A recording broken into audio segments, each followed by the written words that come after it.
Halo guys, Kami dari kelompok 3 akan menjelaskan Bab 14 tentang perusahaan dalam pasar kompetitif. sampai sampai akhir ya. Halo, perkenalkan nama saya Zulio Miranda, NRP 1123040001 dari kelompok 3. Saya Azdur, NP 123040015 dari kelompok 3. Halo, saya Virginia Putri, NMP 1123040027. Perusahaan dalam pasar kompetitif. Definisi, pasar dengan banyak pembeli dan penjual memperdagangkan produk yang sama, sehingga setiap pembeli dan penjual adalah penerima harga. Pendapatan perusahaan kompetitif ada dua, yaitu pendapatan rata-rata atau average revenue, yaitu pendapatan total dibagi dengan jumlah yang terjual. Yang kedua ada pendapatan marginal atau marginal revenue, yaitu perubahan pendapatan total dari penjualan setiap unit produk tambahan.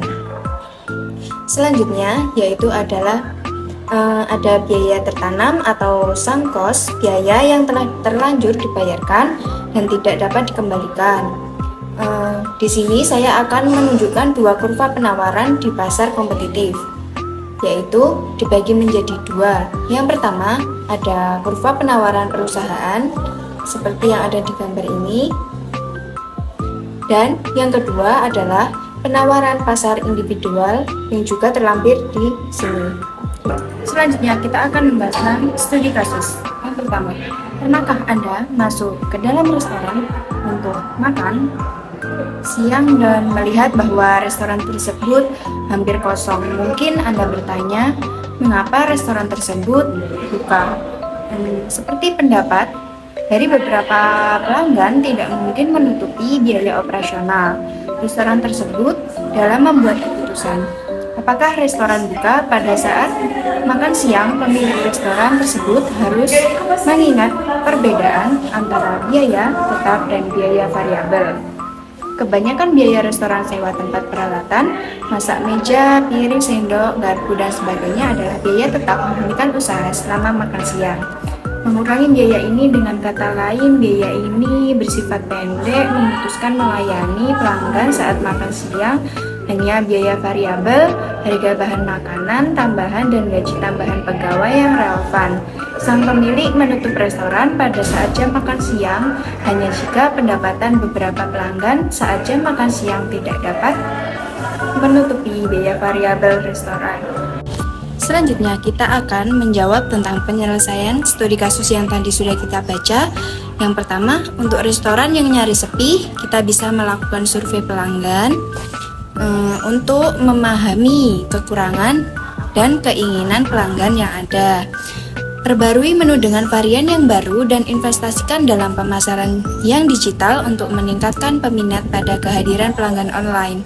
Sementara untuk restoran yang notabene berada pada pinggiran kota, maka fokuslah pada atmosfer yang menarik dengan dekorasi yang sesuai dengan tempat dan sediakan menu yang menggoda dengan hidangan yang sesuai dan apa yang ada pada lingkungan sekitar. Kita juga harus memanfaatkan tempat yang minim dan tersedia yang berada di sana, dan sangatlah mungkin kita merenovasi tempat semenarik mungkin.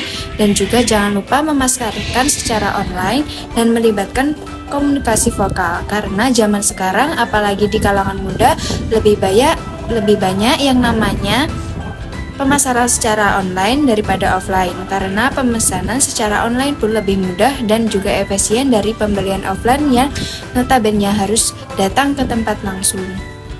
Setelah kita membahas studi kasus dan penyelesaiannya, sekarang kita berlanjut ke soal dan aplikasi pada bab 14 nomor 1 yang berisi apa saja ciri-ciri pasar kompetitif. Jenis minuman mana sajakah dari daftar berikut ini yang menurut Anda paling masuk ke dalam deskripsi ciri-ciri itu? Kenapa yang lain tidak? Bab 14 nomor 1. Banyak perilaku usaha. Pasar ini dihuni oleh sejumlah besar penjual dan pembeli, sehingga tidak ada satu pihak yang dapat mengendalikan harga atau pasar secara keseluruhan. Produk substitusi. Adanya banyak opsi pengganti atau produk substitusi memberikan konsumen banyak pilihan, memperkuat persaingan antar produsen. Hambatan masuk rendah. Pasar terbuka bagi masuknya perilaku baru tanpa hambatan yang signifikan. Kemungkinan terciptanya persaingan yang lebih intensif. Informasi transparan. Pelaku pasar memiliki akses yang luas terhadap informasi mengenai harga, kualitas, dan atribut produk. Memastikan bahwa keputusan pembelian terdapat diambil dengan pengetahuan yang baik. Yang ketiga, yang termasuk ke dalam pasar kompetitif adalah bir. Karena bir mempunyai banyak merek yang beredar dan ini menjadikan bir termasuk dalam masuknya pasar kompetitif yang ada. Dan bir juga termasuk trending topik di kalangan muda pada saat ini. Biarpun menjadi minuman yang banyak dicari, apalagi di luar negeri. Jenis-jenis minuman yang masuk ke dalam deskripsi ciri-ciri ini, kenapa yang lain tidak? A. Yang masuk ke dalam pasar kompetitif menurut kita ada 3, yaitu yang paling masuk ke dalam pasar kompetitif menurut kita adalah cola. Karena minuman cola biasanya disediakan dalam banyak merek yang dapat ditemukan dimanapun di Indonesia dan memiliki jumlah perusahaan berbeda yang sangat banyak, dan hal ini menunjukkan tingginya persaingan minuman cola yang ada di Indonesia. Yang kedua yang masuk ke dalam pasar kompetitif adalah air kemasan. Air kemasan biasanya banyak sekali merek atau banyak perusahaan yang berada di bidang ini. Hal ini memicu banyaknya kompetisi antara perusahaan yang ada dan juga kompetisi bagaimana cara agar air kemasan mereka menjadi pilihan konsumen dan juga menjadi trending topik dimanapun berada. Yang ketiga yang masuk ke dalam pasar kompetitif adalah bir, karena bir mempunyai banyak merek yang beredar dan ini menjadikan bir termasuk dalam masuknya pasar kompetitif yang ada, dan bir juga termasuk trending topik di kalangan muda pada saat ini.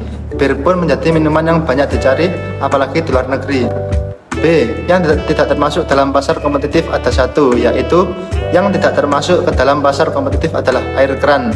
Dikarenakan air keran umumnya disediakan oleh pemerintah atau badan air yang ada di Indonesia dan yang mengendalikan pasokan yang dapat mengurangi tingkat persaingan yang ada di Indonesia. Pertanyaan bab 14 nomor 3. Dalam kondisi seperti apa perusahaan akan menghentikan produksi untuk sementara waktu? Jelaskan. Perusahaan biasanya akan memberhentikan produksi sementara dalam situasi seperti kelebihan persediaan, penurunan permintaan pasar yang signifikan, atau masalah produksi yang membutuhkan perbaikan. Faktor-faktor ini dapat menyebabkan biaya produksi lebih tinggi daripada manfaatnya, sehingga mengambil keputusan untuk sementara menghentikan operasi bisa menjadi langkah yang bijak. Dari kami kelompok 3. Mohon maaf apabila ada salah kata. Referensinya ada di sini ya.